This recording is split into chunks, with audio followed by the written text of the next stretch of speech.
हमारे यहाँ तुलसी के कुंड का भी विधान है। गोल कुंडा है ऐश्वर्य देगा, चौकोर कुंडा है। आप लोग कई बार देखे होंगे किसी किसी के यहाँ चौकोर तुलसी का क्यारा होता है, कुंडा होता है, वो वंश बढ़ाता है। षडाकृति का है, वो धन देता है, संपदा देता है।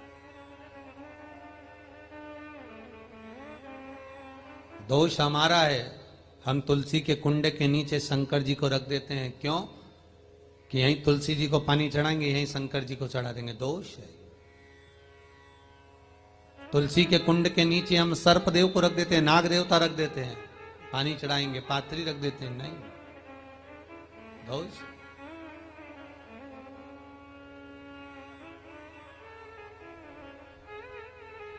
उसका दोष हम सबको स्वयं अगर गलती करते हैं तो स्वयं को भोगना।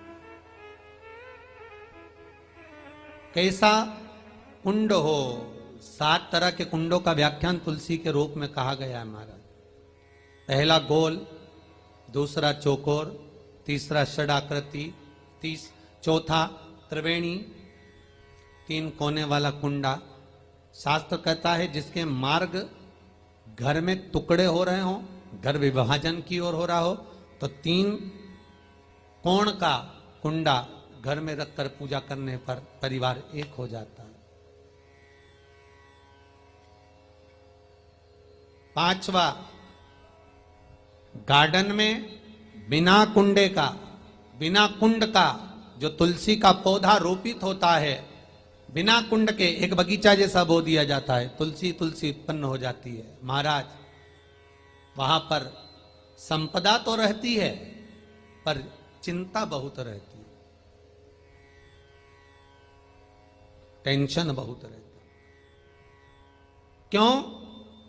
घर के दरवाजे के बाहर इतनी सारी बगीचे में तुलसा कर दी। कोई निकल कर जा रहा था, उसने थूक दिया। कोई निकल कर जा रहा था, उसने पानी डाल दिया। कोई श्वान ने, कुत्ते ने, किसी ने, बिल्ली ने गंदगी कर दी, उसका दोष आपको लगेगा। इसलिए कुंड के अंदर तुलसा का, तो वो धन तो देगा। जो तुमने बगीचे में तुलसा लगाई है, गार्डन तुलसा का करा, वो धन तो देगा, संपदा भी देगा, पर चिंता को बढ़ा देगा। 5वां,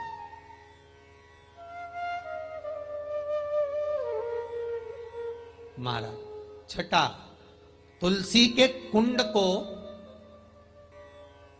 3 धार पर लटका कर रखना।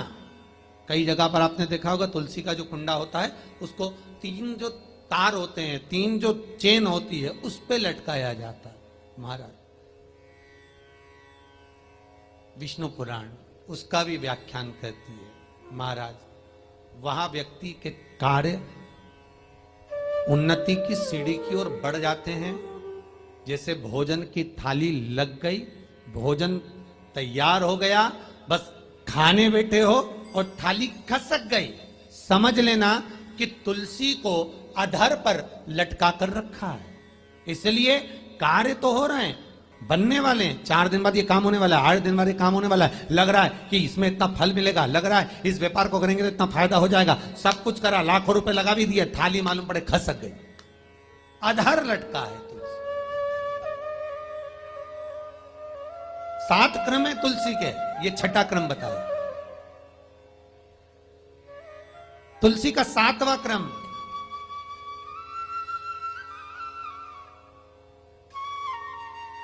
तुलसी का 7वां क्रम है। महाराज,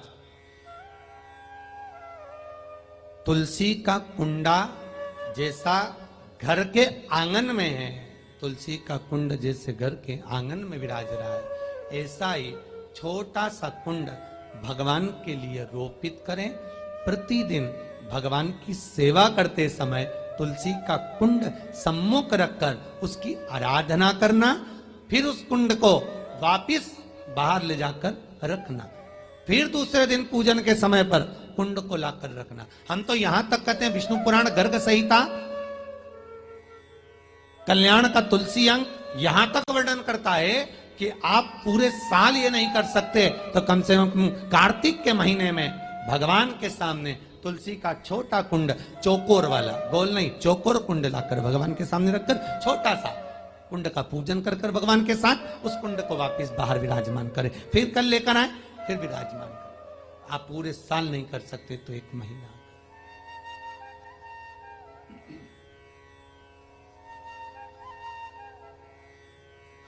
उसका फल 1000 गुना प्राप्त होता है। तो किस चीज के लिए कहा गया कि तुलसी का कुंडा एक बाहर हो, एक घर के अंदर मंदिर के सामने पूजन के लिए रखा जाए? तो कहते हैं उस घर में वैभव, सत्ता, संपदा, लक्ष्मी, समृद्धि, शांति की कभी कमी नहीं, कभी कमी।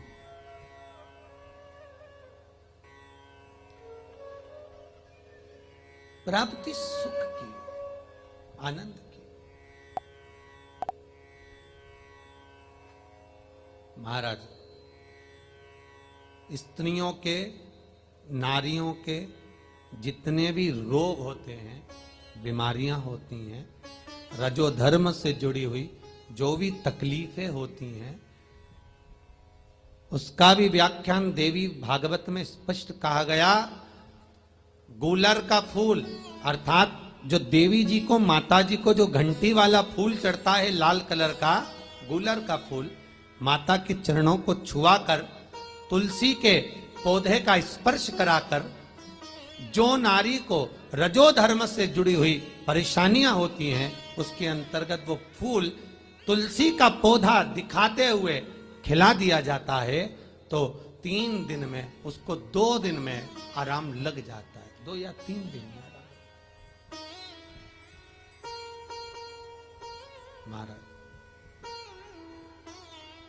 तो शास्त्र कह रहा है आराधना में आप हाथ की माला, कर की माला ना भी रखें तो घट की माला, तुलसी की माला, रुद्राक्ष की माला आपके कंठ में होगी। तो 21,600 श्वास जो मनुष्य के शरीर से प्रतिदिन निकल रही है, 21,600 श्वास जो मानव के शरीर से प्रतिदिन निकल रही है, उस श्वास के बल पर आपकी घट की जिह्वा से वो मंत्र जाप हो जाएगा, उसका पुण्य आपके खाते में।